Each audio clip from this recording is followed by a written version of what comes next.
السلام علیکم، میں ہوں مس اختر اور آپ دیکھ رہے ہیں میرا یوٹیوب چینل مس اختر وائس۔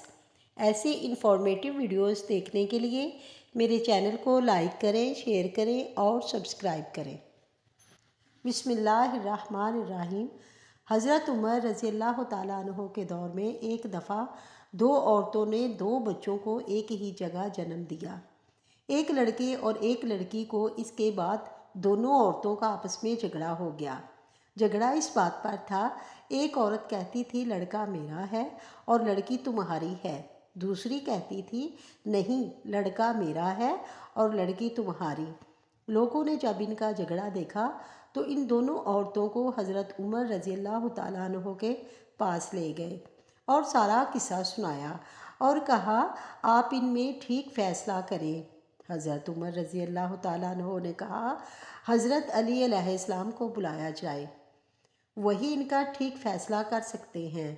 جب لوگوں نے سارا قصہ مولا علی کو بتایا تو مولا علی نے فرمایا ان دونوں عورتوں کو ایک ایک چھوٹا برتن دو اور انہیں کہو پردے میں جا کر اپنا دودھ لے کر آؤ۔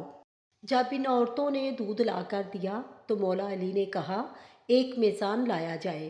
جب میزان لایا گیا تو مولا علی علیہ السلام نے اس میزان پر دونوں عورتوں کا دودھ رکھ کر تولا تو ایک کا وزن کم تھا اور دوسرے کا زیادہ۔ مولا علی علیہ السلام نے فرمایا جس کے دودھ کا وزن زیادہ ہے اس کا لڑکا ہے اور جس کے دودھ کا کم وزن ہے اس کی لڑکی ہے۔ یہ دیکھ کر لوگوں نے کہا یا علی علیہ السلام، آپ نے یہ فیصلہ کہاں سے اور کیسے کیا؟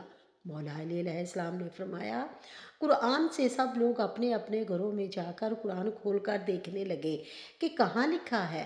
دودھ والا قصہ رات بھر قرآن سے ڈھونڈ ڈھونڈ کر جب کچھ نہ ملا تو صبح سب لوگ مسجد میں جمع ہو گئے، اور جب مولا علی علیہ السلام مسجد میں آئے تو لوگوں نے کہا یا علی، آپ نے تو کہا تھا کہ کل والا فیصلہ آپ نے قرآن سے کیا ہے، مگر ہم نے ساری رات قرآن سے ڈھونڈا لیکن ہمیں کچھ نہ ملا۔ مولا علی علیہ السلام نے فرمایا کیا تم نے قرآن میں وہ آیت نہیں پڑھی کہ مردوں کا حصہ عورتوں سے دگنا ہوتا ہے؟ سب نے کہا ہاں یہ آیت تو ہے۔ مولا علی علیہ السلام نے فرمایا اسی آیت سے ہی تو میں نے فیصلہ کیا ہے۔